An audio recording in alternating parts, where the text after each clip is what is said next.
Hi friends, welcome to Aruna teach Kannada YouTube ಚಾನಲ್ಗೆ. First time ಯಾರು visit ಕೊಟ್ಟಿದ್ದೀರಾ ಅವರು ನಿಮಗೆ ಯೂಸ್ಫುಲ್ ಆಗುವಂಥ ವೀಡಿಯೋಸು ಆ್ಯಂಡ್ ಮತ್ತು KSUವಿನಲ್ಲಿ ಎಕ್ಸಾಮ್ ಕೊಟ್ಟಿರುವಂಥವ್ರಿಗೆ ಬಹಳವಾದ ಮುಖ್ಯವಾದ ಹಾಗೆ ನಿಮಗೆ ತುಂಬ ಹೆಲ್ಪ್ ಆಗುತ್ತೆ. ಸೊ ಅಂಥ ವೀಡಿಯೋಸ್ಗಳನ್ನ ಅಪ್ಲೋಡ್ ಮಾಡ್ತೀನಿ. ಹಾಗೆ ನನ್ನ ಟೆಲಿಗ್ರಾಮ್ ಲಿಂಕ್ ಇದೆ. ಸೊ ನಾನು ಕಮೆಂಟ್ ಸೆಕ್ಷನಲ್ಲಿ ಆ ಲಿಂಕ್ನ ಹಾಕಿರ್ತೇನೆ. ಸೊ ನೀವು ಅದ್ರ ಮೇಲೆ ಕ್ಲಿಕ್ ಮಾಡಿ ನೀವು ನೋಟ್ಸು ಮತ್ತು ನಿಮಗೆ Kannada, English, optional Kannada, history, sociology ಇಷ್ಟು ನಿಮಗೆ ಸಬ್ಜೆಕ್ಟ್ನ ನಾನು ಮತ್ತು ಸೋಷಿಯಾಲಜಿ ಇಷ್ಟು ಸಬ್ಜೆಕ್ಟ್ ಆಲ್ ನೋಟ್ಸ್ ಆಗಿರ್ಬೋದು ನಾನು ನಿಮಗೆ ಕಳಿಸ್ತೀನಿ ಇಂಪಾರ್ಟೆಂಟ್ ಯಾವುದು ಅಂತ. ಸೊ ನಿಮಗೆ ಯೂಸ್ಫುಲ್ ಅಂತ ಅನಿಸಿದ್ರೆ ನೀವು ಆ ಲಿಂಕ್ ಮೇಲೆ ಕ್ಲಿಕ್ ಮಾಡಿ ನೀವು ಜಾಯಿನ್ ಆಗ್ಬೋದು ಟೆಲಿಗ್ರಾಮ್ಗೆ. ಸೊ ಇವತ್ತು ಫಸ್ಟ್ ಇಯರ್ BA BCom ಅಲ್ಲಿ ಯಾರ್ಯಾರು ಎಕ್ಸಾಮ್ ಕಟ್ಟಿದ್ದಾರೆ ಅವ್ರಿಗೆ ಕನ್ನಡ ಪಠ್ಯಕ್ರಮದಲ್ಲಿ ಬರುವಂಥ ಬ್ಲಾಕ್ 1 ಬ್ಲಾಕ್ 2 ಅಲ್ಲಿ ನಾನು ಆಗಲೇ ಲೆಸನ್ಸ್ ಎಲ್ಲ ಮುಗಿಸಿದ್ದೀನಿ. ಅದನ್ನು ನೋಡಿ ಹಾಗೆ ಅದನ್ನು ಅರ್ಥ ಮಾಡ್ಕೊಂಡು ನಿಮ್ಗೆ ಯೂಸ್ಫುಲ್ ಆಗಲಿ, ಚೆನ್ನಾಗಿ ಎಕ್ಸಾಮ್ ಬರೀರಿ ಅಂತ ಹೇಳ್ತಾ, ಹಾಗೆ ಇವತ್ತು ಬ್ಲಾಕ್ 3 ಆ್ಯಂಡ್ 4ಅಲ್ಲಿ ಬ್ಲಾಕ್ 3ಯಲ್ಲಿ ಬರುವಂತಹ ಆಲೆ ಮೈಸೂರು ರುಮಾಲನ್ನು ನಾನು ಆಗಲೇ ಅಪ್ಲೋಡ್ ಮಾಡಿದ್ದೀನಿ. ನೋಡದೇ ಇರೋರು ನೋಡಿ ಅಂತ ಹೇಳ್ತಾ, ಇವಾಗ ದಿವಾಖಾನೆಯ ಅಂತಚಂದದ ವಿಶ್ಲೇಷಣೆ ಮತ್ತು ಅದರ ಕವಿ ಪರಿಚಯನ ಮತ್ತು ಅದರಲ್ಲಿ ಇಂಪಾರ್ಟೆಂಟ್ ಕ್ವಶನ್ ಯಾವುದು ಅಂತ ತಿಳ್ಕೊಳ್ಳೋಣ. ಸೊ ಕೊನೆವರೆಗೂ ವಿಡಿಯೋನ ಹೆಣ್ಣು ಮಾಡಿದೆ, ಸ್ಕಿಪ್ ಮಾಡಿದೆ ನೋಡಿ ಅಂತ ಹೇಳ್ತಾ, so let's start the video. ಹಾಗೆ ಸಬ್ಸ್ಕ್ರೈಬ್ ಮಾಡೋದು ಮರಿಬೇಡಿ. ಹಾಗೆ ನಿಮ್ಮ ಅನಿಸಿಕೆಗಳನ್ನ ಕಮೆಂಟ್ ಮೂಲಕ ತಿಳಿಸಿ, ನಿಮ್ಮ ಫ್ರೆಂಡ್ಸ್ಗೆ ಶೇರ್ ಮಾಡಿ, ಹಾಗೆ ಲೈಕ್ ಮಾಡಿ. ಯಾಕಂದರೆ ನಿಮ್ಮ ಲೈಕ್ ನಂಗೆ ಒಂಥರ ಪ್ರೋತ್ಸಾಹ ಕೊಟ್ಟಂಗೆ ಆಗುತ್ತೆ ಇನ್ನೂ ಹೆಚ್ಚು ವೀಡಿಯೋಸ್ಗಳು ಮಾಡೋಕ್ಕೆ.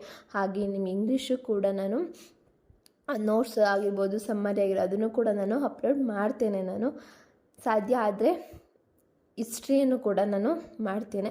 ಸೊ ಇನ್ನೂ ನಿಮ್ಗೆ ಇಂಪಾರ್ಟೆಂಟ್ ಕ್ವಶನ್ಸ್ ನಿಮ್ಗೆ ಯಾವ್ದು ತಿಳ್ಕೋಬೇಕು ಅಂತ ನಿಮ್ಗೆ ಆಸಕ್ತಿ ಇದ್ದರೆ ನಿಮಗೆ ಟೆಲಿಗ್ರಾಮ್ ಲಿಂಕ್ ಇದೆ, ಅದ್ರ ಮೇಲೆ ಕ್ಲಿಕ್ ಮಾಡಿ ನೀವು ಜಾಯಿನ್ ಆಗಿ ಅದರಲ್ಲಿ ನಿಮಗೆ ನಾನು ಕಳಿಸ್ತೇನೆ ಅಂತ ಹೇಳ್ತಾ ಲೆಟ್ಸ್ ಸ್ಟಾರ್ಟ್ ದ ವಿಡಿಯೋ. ದಿವಾಖಾನೆಯ ಅಂತಚಂದ, ಇದರ ಕವಿ AN ಮೂರ್ತಿರಾವ್ರವರು. ಪ್ರಬಂಧ ಇಂಗ್ಲೀಷ್ ಸಾಹಿತ್ಯದಿಂದ ಕನ್ನಡಕ್ಕೆ ಬಂದ ಒಂದು ಸಾಹಿತ್ಯ ಪ್ರಕಾರ. ಇಂಗ್ಲೀಷ್ ಎಸ್ಸೆಗೆ ಸಂಪಾದಿಯಾಗಿ ಪ್ರಬಂಧ ಶಬ್ದವನ್ನು ಬಳಕೆಗೆ ತರಲಾಗಿದೆ. ಪ್ರಬಂಧಗಳಲ್ಲಿ ಗಂಭೀರ ಪ್ರಬಂಧ, ಲಲಿತ ಪ್ರಬಂಧ ಎಂದು ಎರಡು ಮುಖ್ಯ ವಿಭಾಗಗಳನ್ನು ಮಾಡಬಹುದಾಗಿದೆ. ಸಂಸ್ಕೃತಿ ಭಾಷಾ ಸಾಹಿತ್ಯವನ್ನು ಕುರಿತು ಗಂಭೀರ ಪ್ರಬಂಧವನ್ನು ಅನೇಕರು ಬರೆದಿದ್ದಾರೆ. ಲಲಿತ ಪ್ರಬಂಧಗಳನ್ನು ಹಾಸ್ಯದ ಮೊನೆಯಿಂದಲೇ ವ್ಯಂಗ್ಯಗಳಿಂದಲೋ ಸಮಾಜಕ್ಕೆ ಪಾಠ ಕಲಿಸುವುದು ಮುಖ್ಯ ಉದ್ದೇಶವಾಗಿರುತ್ತದೆ. ಕೆಲವೊಮ್ಮೆ ಮನರಂಜನೆಗಾಗಿ ನಾವಿರದ ಹಸಿವು ಇದರಲ್ಲಿರುತ್ತದೆ. ಲಲಿತ ಪ್ರಬಂಧಕಾರರಲ್ಲಿ ಕುವೆಂಪು, ಬೇಂದ್ರೆ, ಗುರೂರು ಗುರುರಾಮಸ್ವಾಮಿ ಅಯ್ಯಂಗಾರ್, ತಿ.ನಾ.ಶ್ರೀ, ರಾಶಿ ಮೊದಲಾದ ಮೊಸರುಗಳು ಪ್ರಖ್ಯಾತವಾಗಿದೆ. ಪ್ರೊಫೆಸರ್ ಅಕ್ಕಿ ಹೆಬ್ಬಾಳು ನರಸಿಂಹಮೂರ್ತಿ ರಾವ್ ಅವರು ಕನ್ನಡದಲ್ಲಿ ಲಲಿತ ಪ್ರಬಂಧಕ್ಕೆ ವಿಶಿಷ್ಟ ರೂಪ ಕೊಟ್ಟು ಅದರ ಅಸಾಧ್ಯತೆಗಳನ್ನು ತೋರಿಸಿಕೊಟ್ಟ ಇವರು ಲಲಿತ ಪ್ರಬಂಧ ಸಾಮ್ರಾಟರೆನಿಸಿದ್ದಾರೆ. ಅವರು ಪ್ರಬಂಧ ಪ್ರಕಾರಕ್ಕೆ ಒಂದು ವಿಶಿಷ್ಟ ಆಯಾಮವನ್ನು ದೊರಕಿಸಿಕೊಟ್ಟವರಾಗಿದ್ದಾರೆ. ದಿವಾಖಾನೆಯ ಅಂತಚಂದ ಪ್ರಬಂಧ ಅಲೆಯುವ ಮನ ಸಂಕಲನದಿಂದ ಆರಿಸಿಕೊಳ್ಳಲಾಗಿದೆ. ಸೊ ನಿಮ್ಗೆ ಏನು ತಿಳಿಸ್ಕೊಡ್ತಾನೆ ಅಂತಂದರೆ, ಇದರಲ್ಲಿ ನಿಮಗೆ ಬ್ಲಾಕ್ 3 ಇದೆಯಲ್ಲ, ಸೊ ಅದರಲ್ಲಿ ನಿಮಗೆ ಇದಿರಲ್ಲ, ಏನೋ ಸಂದರ್ಭ ಇರಲ್ಲ. ಬರೀ ನಿಮಗೆ ಬ್ಲಾಕ್ 1 ಬ್ಲಾಕ್ 2ಅಲ್ಲಿ ಅಷ್ಟೇ ನಿಮಗೆ ಸಂದರ್ಭನ ಕೇಳುವಂಥದ್ದು. ಬ್ಲಾಕ್ 3 ಮತ್ತು ಬ್ಲಾಕ್ 4ಅಲ್ಲಿ ಏನಿದೆ ನಿಮಗೆ 5 ಮಾರ್ಕ್ಸ್ ಆ್ಯಂಡ್ 10 ಮಾರ್ಕ್ಸಿಗಷ್ಟೇ ನಿಮಗೆ ಕೇಳುವಂಥದ್ದು. ಸೊ ಇದನ್ನು ಸರಿಯಾಗಿ ಜ್ಞಾಪನ ಇಟ್ಕೊಳ್ಳಿ ಅಂತ ಹೇಳ್ತಾ ನಾನಿವಾಗ ಇದರ ವಿಶ್ಲೇಷಣೆಯನ್ನು ಓದ್ತಾ ಹೋಗೋಣ, ಆಯಿತಾ. AN ಮೂರ್ತಿರಾವ್ 1900 ಜನನ. AN ಮೂರ್ತಿರಾವ್ ಪೂರ್ಣ ಹೆಸರು ಅಕ್ಕಿ ಹೆಬ್ಬಾಳು ನರಸಿಂಹಮೂರ್ತಿರಾವ್ ಅಂತ. ಅವರು ಮಂಡ್ಯ ಜಿಲ್ಲೆ KR ಪೇಟೆ ತಾಲೂಕಿನ ಅಕ್ಕಿ ಹೆಬ್ಬಾಳು ಗ್ರಾಮದಲ್ಲಿ 1900ರಲ್ಲಿ ಜನಿಸುತ್ತಾರೆ. ಲೇಖಕರು ತಂದೆಯವರು ಮೇಲುಕೋಟೆ ಮತ್ತು ನಾಗಮಂಗಲಗಳ ಇಂಜಿನಿಯರಿಂಗ್ ಇಲಾಖೆಯಲ್ಲಿ ಸರ್ವೇಯರ್ ಆಗಿದ್ದರು. ಅವರು ತಮ್ಮ ಪ್ರಾಥಮಿಕ ಮತ್ತು ಮಾಧ್ಯಮಿಕ ಶಿಕ್ಷಣವನ್ನು ಈ ಎರಡು ಕಡೆಗಳಲ್ಲಿ ಮುಗಿಸಿದರು. ಆನಂತರ ಪ್ರೌಢಶಿಕ್ಷಣವನ್ನು ಪ್ರಸಿದ್ಧ ವೆಸ್ಲಿಯನ್ ಮಿಷನ್ ಸ್ಕೂಲ್ನಲ್ಲಿ ಪದವಿ ಮತ್ತು ಸ್ನಾತಕೋತ್ತರ ಪದವಿ ಮಹಾರಾಜ ಕಾಲೇಜಿನಲ್ಲಿ ಮುಗಿಸ್ತಾರೆ. ಈ ಅವಧಿಯಲ್ಲಿ ಪ್ರೊ ಕಾಲೋ ಮಹಾರಾಜ ಕಾಲೇಜಿನ ಪ್ರಾಂಶುಪಾಲರಾಗಿದ್ದರು. S Subrao, BM Shri, H Krishnarao, S Radhakrishnan ಮುಂತಾದ ಮೇಧಾವಿ ಪ್ರಾಧ್ಯಾಪಕರು ಮಹಾರಾಜ ಕಾಲೇಜಿನಲ್ಲಿದ್ದರು. ಇಂತಹ ವಿದ್ವಾಂಸರುಗಳ ಶೈಕ್ಷಣಿಕ ಗರಡಿಯ ರಾಯರು ಬೆಳೆದರು. ಅಲ್ಲದೆ ಮೈಸೂರು ಆಕಾಶವಾಣಿಯಲ್ಲಿ ನಿರ್ದೇಶಕರಾಗಿ ಕೂಡ ಇವರು ಕರ್ತವ್ಯವನ್ನು ಸಲ್ಲಿಸಿದ್ದಾರೆ. ಇವರು ಬರೆದಿರುವ ಇಂಗ್ಲಿಷ್ ಕೃತಿ the return to the soil ಮತ್ತು ಇವರ ಆತ್ಮಕಥನ ಸಂಜೆ ಗಂಡಿನ ಇನ್ನೋಟ, ಲಲಿತ ಪ್ರಬಂಧಗಳು, ಹಗಲು ಕನಸುಗಳು, ಅಲೆಯುವ ಮನ, ಮಿನುಗು ಮಿಂಚು, ಚಿತ್ರಗಳು, ಪತ್ರಗಳು ಇವರ ಪ್ರವಾಸ ಕಥನವಾಗಿದೆ. ಅಪಾರ ವಯಸ್ಕರ ಕಥೆಗಳು BM ಶ್ರೀಕಂಠಯ್ಯ ಪೂರ್ವಸೂರಿಗಳೊಡನೆ ಸಾಹಿತ್ಯ ಮತ್ತು ಸತ್ಯ ವಿಮರ್ಶಕ ಪ್ರಬಂಧಗಳು, ಮಹಾಭಾರತದಲ್ಲಿ ಕೀಡು ಎಂಬುದರ ಸಮಸ್ಯೆ, ರೂಪಾಂತರ ಅನುವಾದ ಕೃತಿಗಳು, ಮೇಲೇರನ 2 ನಾಟಕಗಳು, ಚಂಡಮಾರುತ, ಸಾಕ್ರೇಟಿಸನ ಕೊನೆಯ ದಿನಗಳು, ಪಾಶ್ಚಾತ್ಯ ಸಣ್ಣ ಕಥೆಗಳು, ಯೋಧನ ಪುನರಾಗಮನ, ಅಮೆರಿಕನ್ ಸಾಹಿತ್ಯ, ಅವಳದ ದ್ವೀಪ ಇವರ ವೈಚಾರಿಕ ಕೃತಿ, ದೇವರು ಕೃತಿಗೆ ಪಂಪ ಪ್ರಶಸ್ತಿ, ಚಿತ್ರಗಳ ಪತ್ರಗಳು ಕೃತಿಗೆ ಕೇಂದ್ರ ಸಾಹಿತ್ಯ ಅಕಾಡೆಮಿ ಪ್ರಶಸ್ತಿ ದೊರಕಿದೆ. ಇವರ ಸಾಹಿತ್ಯಿಕ ಸಾಧನೆಯನ್ನು ಗುರುತಿಸಿದ ಕರ್ನಾಟಕ ರಾಜ್ಯ ಸರ್ಕಾರವು ಕರ್ನಾಟಕ ರಾಜ್ಯೋತ್ಸವ ಪ್ರಶಸ್ತಿಯನ್ನು ಇವರಿಗೆ ಕೊಟ್ಟು ಗೌರವಿಸಿದೆ. 1984ರಲ್ಲಿ ಕೈವಾರದಲ್ಲಿ ನಡೆದ 56ನೇ ಕನ್ನಡ ಸಾಹಿತ್ಯ ಸಮ್ಮೇಳನದ ಅಧ್ಯಕ್ಷ ಪದವಿಯನ್ನು ಕೂಡ ಇವರು ಅಲಂಕರಿಸ್ತಾರೆ. ಇವಾಗ ನಾಟಕದ ಅಂದರೆ ದಿವಾಕಾನೆ ಅಂದಚಂದದ ವಿಶ್ಲೇಷಣೆಯನ್ನು ನೋಡೋಣ, ಸಾರಾಂಶನ. ದಿವಾಕಾನೆಯ ಅಂದಚಂದ ಪ್ರಬಂಧವು ಇದರ ಹೆಸರೇ ಸೂಚಿಸುವಂತೆ ಒಂದು ಮನೆಯ ದಿವಾಕಾನೆಯ ಸೌಂದರ್ಯ ಅಲಂಕಾರಕ್ಕೆ ಪ್ರತೀಕವಾಗಿದೆ.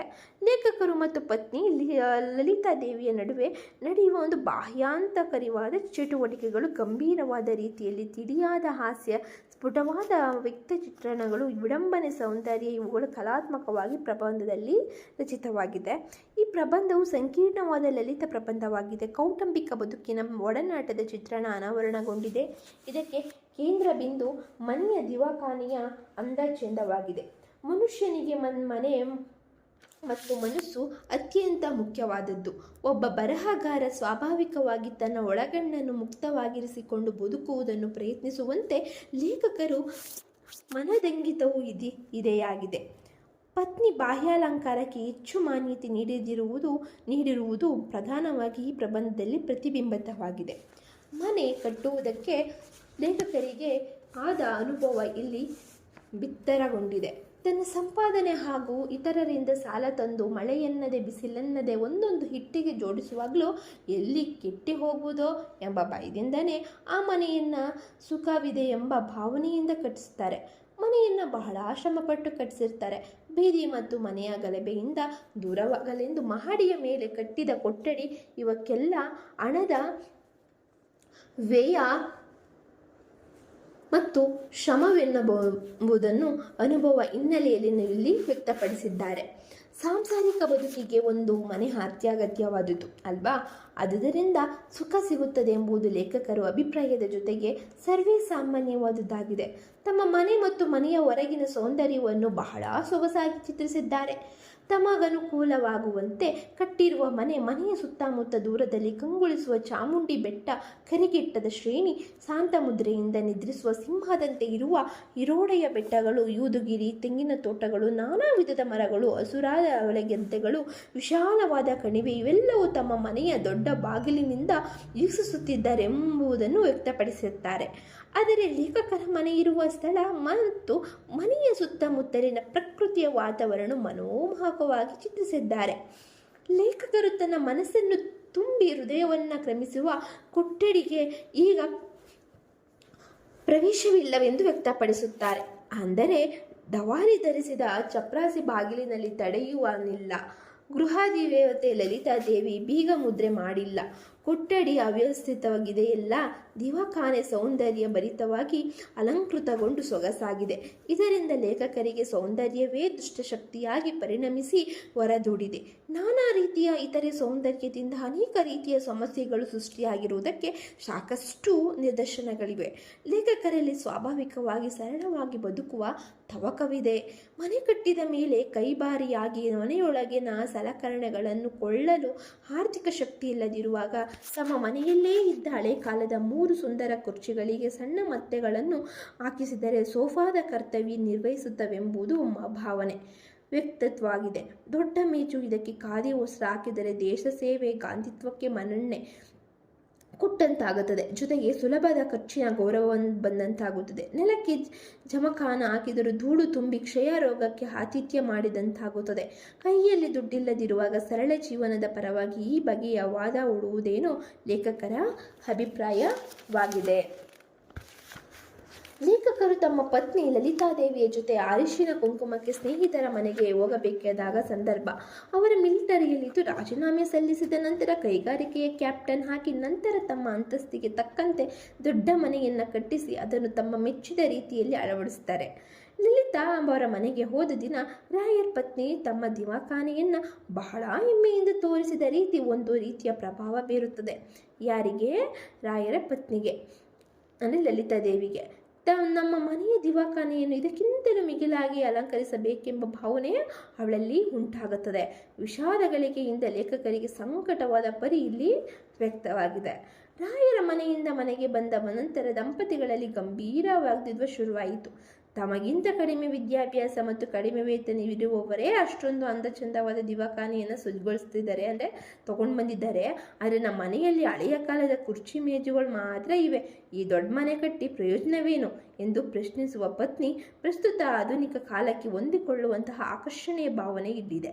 ಲೇಖಕರು ಪತ್ನಿಯ ಮಾತಿನಲ್ಲಿ ಸತ್ಯವಿದೆ ಅಂತ ಅರ್ಥವಿದೆ ಎಂದನಿಸಿ ಇನ್ನು ಮುಂದಾದರೂ ಶೃಂಗಾರದ ಕಡೆ ಗಮನ ಕೊಡಬೇಕೆಂದು ಅವರು ಕವಿ ನಿಶ್ಚಯಿಸ್ತಾರೆ. ಲೇಖಕರು ಸುಮಾರು 5 ದಶಕಗಳ ಹಿಂದೆಯೇ ಬರೆದ ಪ್ರಬಂಧವಿದೆ. ಆಗ ಇವರು 300 ಸಂಬಳ ಪಡೆಯುತ್ತಿರ್ತಾರೆ. ಆದರೆ ಅವತ್ತಿನ ದಿನಕ್ಕೆ ದೊಡ್ಡ ಮೊತ್ತವೇ ಆಗಿತ್ತು ಬಿಡಿ, 300 ರೂಪಾಯಿ ಅಲ್ವಾ. ಗೋಡೆಗಳು ಸುಣ್ಣ ತೊಡೆದದ್ದು ಬೇರೆ ಯಾವ ಉಪಚಾರವನ್ನು ಕಂಡಿರಲಿಲ್ಲ. ಗುಬಸ್ತರ ಮನೆಯಲ್ಲಿ ಸಣ್ಣ ತೊಡೆದಿರುತ್ತಾರೆಂದು ಮೇಲೆ ತನ್ನ ಹೊಣೆಗಾರಿಕೆ ಏನಾಯಿತು? ಪ್ರಶ್ನಿತವಾಗಿ ಸುಣ್ಣವನ್ನು ಉಜ್ಜಿಸಿ ಕಾಲ್ಕೇರಿಯಂ ಹಾಕಿಸುವ ಯೋಚನೆ ಮಾಡುತ್ತಾರೆ. ಇದಕ್ಕೆ ಕಾರಣ ಸಿಂಧು ಪತ್ರಿಕೆ ಗೃಹ ಶೃಂಗಾರ ಭಾಗದಲ್ಲಿ ಇರೋ ಮಹಿಳೆ ಅಥವಾ ಮಹಿಳೆಯ ಹೆಸರಿಟ್ಟುಕೊಂಡ ಮಹನೀಯ ದೇವಖಾನೆಯ ಸೌಂದರ್ಯಾಲಂಕಾರದ ಬಗ್ಗೆ ವರ್ಣಿಸಿದ್ದ ಸಮುದ್ರ ಹಸಿರಿನ ಬಣ್ಣ ಕಣ್ಣಿಗೆ ಬಹಳ ಒಳ್ಳೆಯದು ಎಂದು ತಿಳಿಸಲಾಗಿತ್ತು. ಆತನ ಅಭಿಪ್ರಾಯಕ್ಕೆ ತಲೆಬಾಗಿ ಅದೇ ಬಣ್ಣದ ಕಾಲ್ಕೇರಿಯಂ ತರಿಸಿ ಹಾಕಿಸಿದಂತಾಯಿತು. ಸುಣ್ಣದ ಖರ್ಚಿಗಿಂತ 8ರಷ್ಟು ಖರ್ಚಾಗಿತ್ತು. ಹಾಗೆಯೇ 10 ವರ್ಷ ಬಳಿಕ ಬರುವುದು ಎಂದು ಸಿಂಧು ಪತ್ರಿಕೆಯ ಭರವಸೆಯಾಗಿತ್ತು.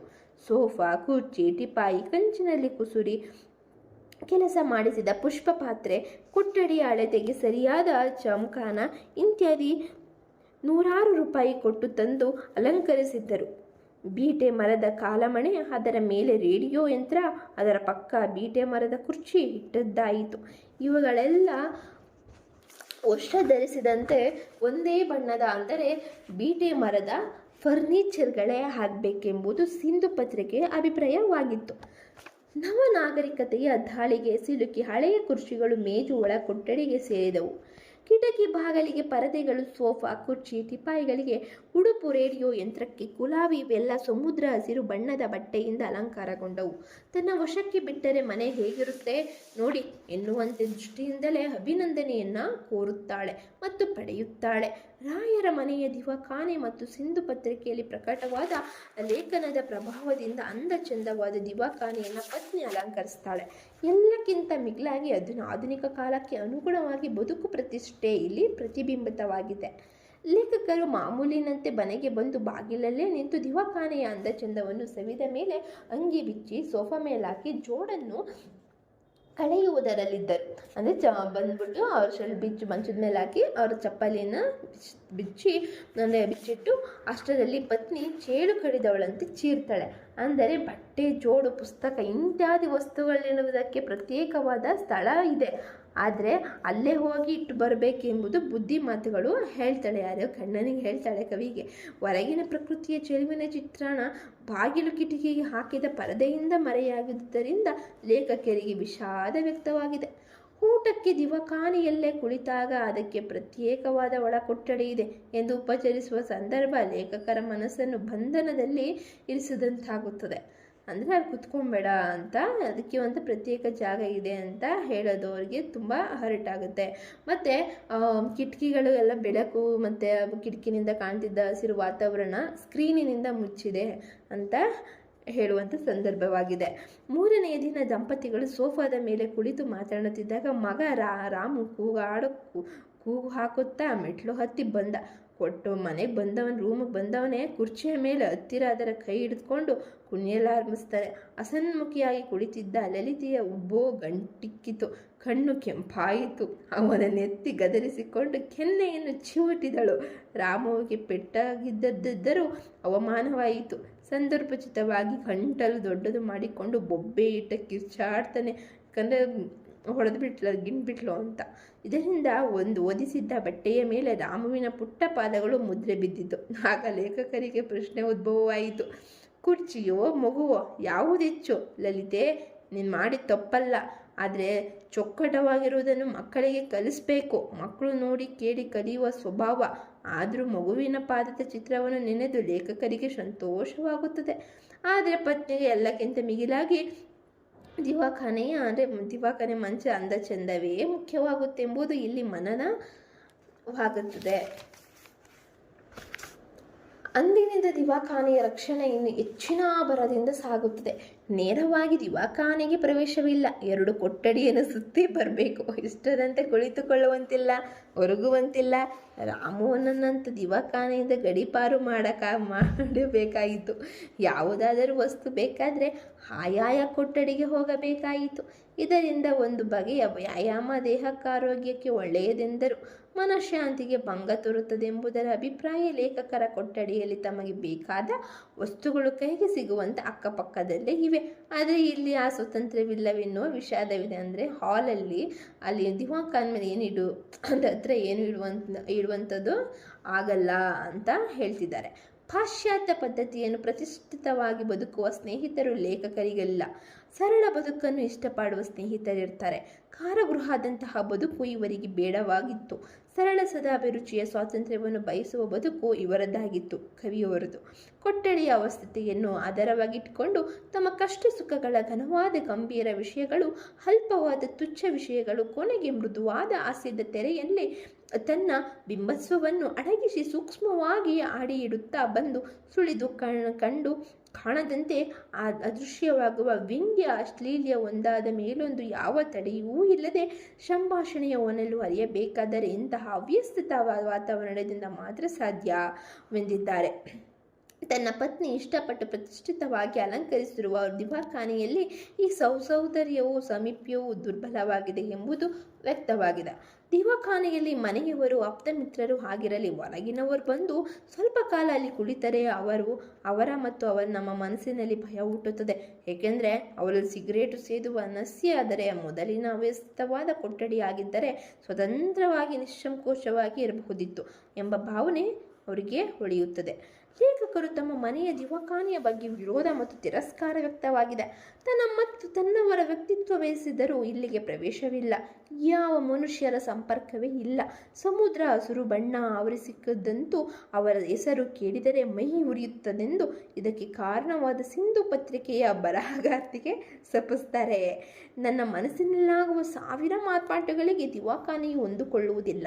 ಬೆಳಕಿನಲ್ಲಿ ಹೊಳೆದು ನೆರಳಿನಲ್ಲಿ ನಿಲವಾಗಿ ಇಲ್ಲಿ ಶಾಂತವಾಗಿ ಹರಿದು ಅಲ್ಲಿ ಉತ್ಸಾಹದಿಂದ ಮುಂದೆ ನುಗ್ಗಿ ಒಮ್ಮೆ ಸಾಹಸದಿಂದ ಧುಮುಕಿ ಮತ್ತೊಮ್ಮೆ ಒಲಿಮೆಯಿಂದ ಸರಸವಾಡಿ ಒಮ್ಮೆ ಕೋಪದಿಂದ ಘರ್ಜಿಸಿ ಮತ್ತೊಮ್ಮೆ ಮಂಜಳವಾಗಿ ಆಡಿಕೊಂಡು ಹರಿಯಬೇಕಾದ ಜೀವವಾಹಿನಿ ಇಲ್ಲಿ ಮಾತ್ರ ನಿಶ್ಚಲವಾಗಿ ನಿಂತು ಹೋಗಿದೆ ಎಂಬ ವಿಷಾದವಿದೆ. ನನ್ನ ಮಗ ರಾಮು ಬೀದಿಯ ಧೂಳಿನಿಂದ ಮಸಕಾಗಿದ್ದರೂ ಸಂತೋಷದ ಮುಖದಿಂದ ಒಳಗೆ ನುಗ್ಗುತ್ತಾನೆ. ಪುಟ್ಟ ಹೆಜ್ಜೆ ಇಟ್ಟು ಲೇಖಕರಿಗೆ ಪ್ರಿಯವಾದ ವಾಸಗೃಹದಲ್ಲಿ ಚಂಚಲತೆ ಬೇಕು, ವೈವಿಧ್ಯ ಮೇಳವಿರಬೇಕು, ಜೀವನದ ಏರುಪೇರುಗಳು ಓರೆಕೋರೆಗಳು ತುಂಬಿರಬೇಕು. ಲಲಿತೆಯಿಂದ ಕಳಚಿ ಬಿದ್ದ ಹೂವು ಅವಳ ಕಣ್ಣಿಗೆ ಕಂಬನಿ ಎಂದು ಹಳೆಯ ಅಕ್ಷರಗಳ ಮೇಲೆ ಬಿದ್ದು ಅಳಿಸಿ ಹೋಗಿದೆ. ಹಣೆಯಿಂದ ಕುಂಕುಮ ಉದಿರಿದೆ. ಕರವೃಷ್ಟದಿಂದ ಅದನ್ನು ಗುಡಿಸಲಾರೆ ಮತ್ತು ಕೊಟ್ಟರೆ ಮುಖ ಒರೆಸಿಕೊಂಡವರುಂಟೆ. ನೆಲದಲ್ಲಿ ರಾಮುವಿನ ಗೋಲಿ ಉರುಳಿದೆ. ತನ್ನ ಲೇಖನಿಗಳು ಮಾಯವಾಗಿ ಪರದಾಡಿ ಹುಡುಕಿದಾಗ ಅಣಕಿಸುವಂತೆ ಸಿಕ್ಕಿವೆ. ಲಲಿತೆ ಮತ್ತು ನನ್ನ ನಡುವೆ ವ್ಯಾತ್ಯಗಳು ನಡೆದಿದೆ. ಇದು ಚಟುವಟಿಕೆಯಿಂದ ಕೂಡಿದ ನಿಜವಾದ ಮನೆ ಮತ್ತು ಮನವಾಗುತ್ತದೆ ಎಂಬ ಅಭಿಪ್ರಾಯ ಲೇಖಕರದ್ದು. ಲಲಿತೆ ನನ್ನನ್ನು ಕಣ್ಣೊಡನೆ ನಗುಮುಖದಿಂದ ಹೇಳುವ ಹಾಗೆ ಕೊಠಡಿಯು ಮತ್ತೊಬ್ಬ ಪ್ರೇಯಸಿಯಂತೆ ಎದ್ದು ಸ್ವಾಗತಿಸಿ ತಪ್ಪು ಅಂತಿರಬೇಕು. ಆದರೆ ಅದರ ಪಾಡಿಗೆ ಅದು ನಮ್ಮ ಪಾಡಿಗೆ ನಾವಿದ್ದರೆ ಪ್ರಯೋಜನವಿಲ್ಲ ಎಂಬುದಾಗಿದೆ. ನನ್ನ ಮನಸ್ಸಿಗೆ ಧಕ್ಕೆ ತರುವಂತಹ ಆ ಕೊಠಡಿಗೆ ಕಾಲಿಡುವುದನ್ನೇ ಬಿಟ್ಟಿದ್ದೇನೆ. ಪ್ರಿಯವಾದ ಒಳ ಕೊಠಡಿಯಲ್ಲಿ ಪೂರ್ವ ಸ್ನೇಹಿತರಾದ ಸುಂದರ ಕುರ್ಚಿಗಳಿವೆ. ಹಸಿವಾದಾಗ ನನ್ನೊಡನೆ ತಿಂದು ಬಾಯಾರಿಕೆಯಾದಾಗ ನನ್ನೊಡನೆ ಕುಡಿದಿರುವ ಹಳೆಯ ಮೇಜಿದೆ. ಹೀಗಿರುವ ದಿವಾಖಾನೆಯಲ್ಲಿ ಕಾಣುವ ಪಾಷಾಣ ಹೃದಯದ ನಿಶ್ಚಲ ಸೌಂದರ್ಯ ನನಗೂ ಬೇಡ, ನನ್ನ ಆತ್ಮೀಯರಿಗೂ ಬೇಡ ಎಂದು ವಿಷಾದ ವ್ಯಕ್ತಪಡಿಸಿದ್ದಾರೆ. ಹಾಗೆ ಇಲ್ಲಿಗೆ ಈ ದಿವಾಖಾನೆ ಅಂದ ಚಂದ ಇಲ್ಲಿಗೆ ಪಾಠ ಮುಕ್ತಾಯವಾಗಿದೆ. ಸೊ ಐ ಹೋಪ್ ನಿಮಗೆ ಅರ್ಥ ಆಗಿದೆ ಅಂತ. ಆ್ಯಂಡ್ ಹೇಳಿದ್ನಲ್ಲ ಅವಾಗೆ ನಿಮಗೆ ದಿವಾಖಾನೆ ಅಂದ ಚಂದ ಅಷ್ಟು ಇಂಪಾರ್ಟೆಂಟ್ ಅಂತ ಹೇಳ್ತಾರೆ. ಬಟ್ ಆದ್ರೂ ಕೂಡ ಓದ್ಕೊಳ್ಳಿ, ಯಾಕಂದರೆ ಐ ಥಿಂಕ್ ಈ ಸತಿ ಬರ್ಬೋದು. ಐ ಥಿಂಕ್ 2025 ಅಂದರೆ ಈ ವರ್ಷದ 2024 ಜಾನ್ ಸೈಕಲ್ವರೆಗೆ ಪಕ್ಕ ಬರಬಹುದು ದಿವಾಖಾನೆ ಅಂದೇ ಚಂದ. ಯಾಕಂದರೆ ಹೇಳೋಕ್ಕಾಗಲ್ಲ, ಯಾಕಂದರೆ ಫಸ್ಟ್ ಇಯರ್ 2023-24 ಅವ್ರಿಗೆ ಬಂದಿಲ್ಲ, ಅಂದರೆ ಜುಲೈ ಸೈಕಲ್ವರೆಗೆ ಈ ಸಲ ಬಂದಿರಲಿಲ್ಲ. ಸೊ ನಿಮಗೆ ಬರಬಹುದು, ಅಂದರೆ ಏಪ್ರಿಲಲ್ಲಿ 2025 ಬರುವಂತಹ ಏಪ್ರಿಲಲ್ಲಿ ಮತ್ತು ಮೇನಲ್ಲಿ ಆಗುವ ಎಕ್ಸಾಮಲ್ಲಿ ಬರುತ್ತೆ ಅಂತ ಐ ಹೋಪ್ ಬರಬಹುದು ಅಂತ ಅಂದ್ಕೊತೀನಿ ದಿವಾಖಾನೆ ಅಂದ ಚಂದ. ಸೊ ಐ ಥಿಂಕ್ ನಿಮ್ಗೆ ಅರ್ಥ ಆಗಿದೆ ಅಂತ ಭಾವಿಸ್ತಾ, ಸೊ ಮುಂದಿನ ವಿಡಿಯೋದಲ್ಲಿ ನಾನು ನಿದ್ರಾಭ್ಯಾಸ ಅದರ ಪಾಠದೊಂದಿಗೆ ಮತ್ತೆ ಬರ್ತೇನೆ. ಸೊ ಕೇಳಬೇಕು ಅನ್ಸಿದ್ರೆ ಮತ್ತೆ ಕೇಳಿ, ನಿಮಗೆ ಓದೋಕ್ಕೆ ಟೈಮ್ ಇಲ್ಲ ಅಂದರೆ ಕೇಳಿ, ಅರ್ಥ ಮಾಡ್ಕೊಳ್ಳಿ, ಚೆನ್ನಾಗಿ ಬರೀರಿ ಅಂತ ಹೇಳ್ತಾ ಇಲ್ಲಿಗೆ ವಿಡಿಯೋ ಸ್ಕಿಪ್ ಮಾಡ್ತಿದ್ದೀನಿ. So thank you for watching. ಇಷ್ಟೊತ್ತವರೆಗೂ ನನ್ನ ವಿಡಿಯೋ ನೋಡಿದ್ದಕ್ಕೆ ಥ್ಯಾಂಕ್ ಯು ಸೋ ಮಚ್ ಅಂತ ಹೇಳ್ತಾ, ಹಾಗೆ ಇಷ್ಟ ಆದರೆ ಲೈಕ್ ಮಾಡಿ, ಸಬ್ಸ್ಕ್ರೈಬ್ ಮಾಡೋದು ಮರಿಬೇಡಿ ಅಂತ ಹೇಳ್ತಾ, ಹಾಗೆ ಆಲ್ ನೋಟಿಫಿಕೇಷನ್ ಮೇಲೆ ಕ್ಲಿಕ್ ಮಾಡಿ. Okay bye, take care.